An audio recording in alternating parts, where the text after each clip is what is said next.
Карагер сулуу. Роман. 4-бөлүм. Бертуик сейил багы. Майдын башында бизге Сквайр Гордондун кызматчысы келди. Байкоого алдым. Анын мага келгенин түшүндүм. Дал эле ушундай болуп чыкты. Кош бол эми капкара. Кожоюнум мени менен ушинтип коштошо баштады. Өзүңдү жакшы алып жүр. Мен сени мыкты адамдардын колуна берип жатам.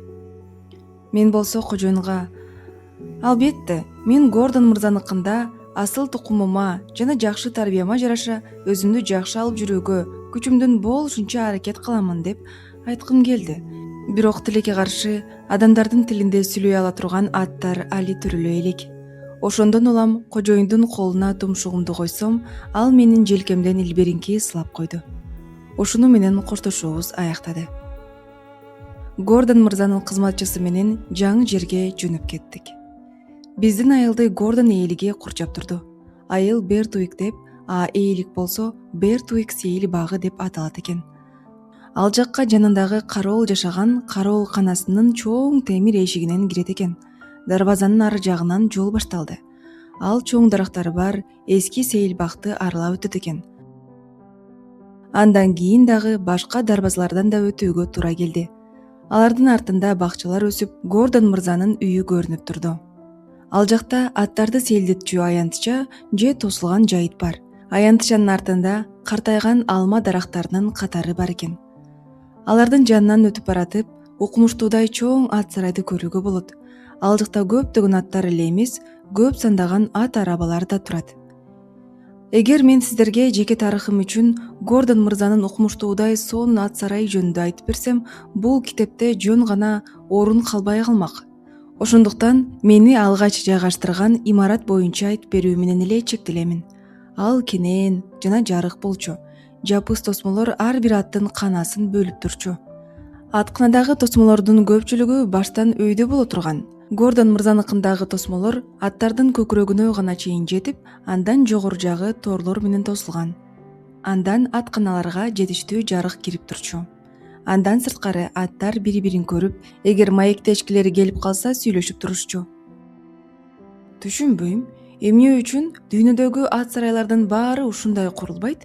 Бүткүл дүйнөдөн дүлөй абалда калтырган дубалдар менен тосулуп туруу кандай жагымсыз экени адамдарга эмнеге түшүнүктүү эмес? Ар бир атканада ат багар ал жакка сулуу салып койсо жей турган чөп жана жем сала турган жапыс тактадан жасалган акыр боло турган. Мени баарынан эң чоң жана жарык атканага киргизишти. Мени байлашкан жок, бошотуп, жөн гана эшикти жаап коюшту. Болду. Анан өзүм менен өзүм болуп, бош убактымды каалагандай өткөрдүм. Жашоомдо эч качан мынчалык кооз орнум болгон эмес. Атбагар мени болушунча ыңгайлуу жайгаштырганга аракет кылды. Акырга жаңы чөп салып, абдан даамдуу сулуу менен сыйлап, жонумдан сылап чыгып кетти. Мен айланамды карадым. Кошуна атканада семиз, калың жалдуу, коюу кирпиктүү, жалпысынан айтканда абдан сулуу, кичинекей боз пони жашайт экен. Кичинекей боюна карабастан, бул ат өзгөчө акыл эстүү экени мага дароо түшүнүктүү болду. Мен ага башымды ийкеп саламдаштым. Тосулган торго жакындап, суроо берүүгө батындым. Сенин атың ким? Пони менден айырмаланып, байланып туруптур. Менин үнүмдү угуп, байланган абалы мүмкүндүк бергенинче бурулуп, сылык сыпаа жооп берди. Атым Мирлекс. Мен өзүмдүн сулуулугум менен атактуумун. Жаш айымдар мени минип сейилдешет. Алардын апасын, биздин кожойкени, фаэтондо ташыйм. Фаэтон кичинекей, жеңил ачык араба. Мени бул жерде баары, жада калса ат багардын жардамчысы Джеймс дагы чексиз урматташат. Демек, эми сен бул жерде менин жанымда жашайсыңбы? Ооба, деп мен башымды ийкедим. Сен тиштебейсиң деп үмүттөнөм, деп Мирлекс мени этияттануу менен тиктеп койду. Мен жооп берейин деп жаткам. Ошол убакта алыскы атканадан үн угулду. Демек, сенин айыңдан менден атканамды алып коюштубу? Мен алыскы аткананы карадым. Тосмодон жерде бээнин башы көрүндү. Баары чын болуп атканы кызык, туурабы? Мени ачуулуу карады бе. Сиздин ат сарайыңызга кандайдыр бир жаңы тай келип калса, кадырлуу айымды сүйүктүү атканасынан ажыратып коюшабы? Кечирип коюңузчу суранам, деп мен уялып кобурадым. Мени жөн гана сиздердин ат багарыңыздар бул атканага киргизип кетти. Мен эч кимден суранбадым. Сиздин алдыңызда күнөөлүү да эмесмин. Тилекке каршы менин жашым боюнча сиз адашып жатасыз. Мен 4 жаштамын. Мен тай эмесмин. Эми мен өз алдынча болуп калган атмын. Тай эмес, жашат? Жердебе тиштерин кычыратты. Сени менен эч нерсени чечишким келбейт.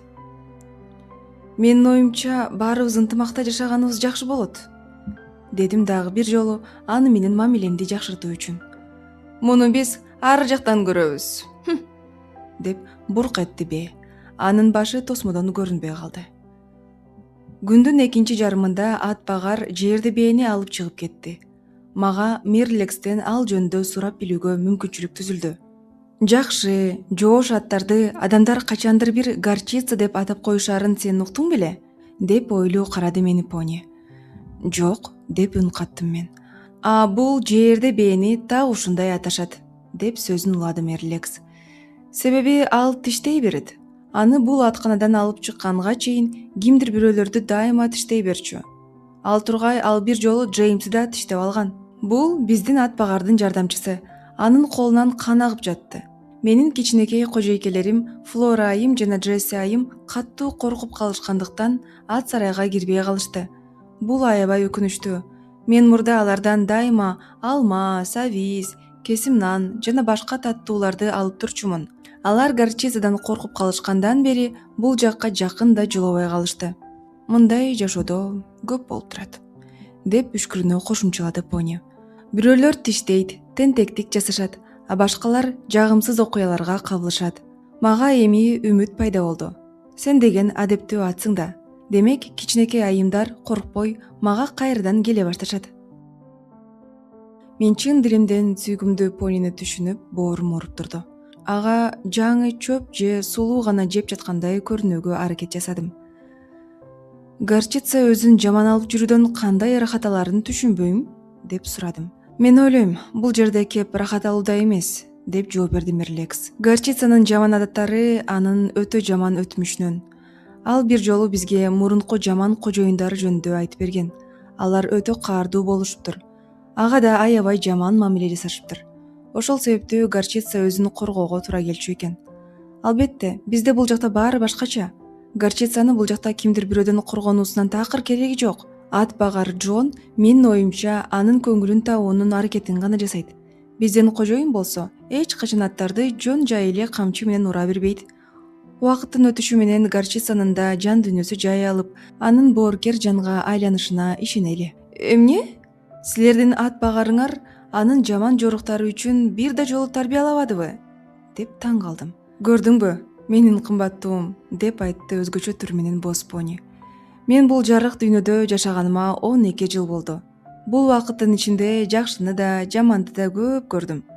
Аттар үчүн эң сонун орунду биздин Гордон мырзаныкынан башка эч жерден табууга болбойт деп толук ишенимдүү айта алам. Джон болсо дүйнөдөгү эң боорукер ат багар. Ал бул жерде 14 жылдан бери иштейт. Ага жардам берген Джеймс болсо баарынан эң мээримдүү жана жакшы бала. Демек, горчицанын сүйүктүү атканасын алып коюшканына ал өзү гана күнөөлүү. Бул жерде ага эч ким жамандык каалабайт.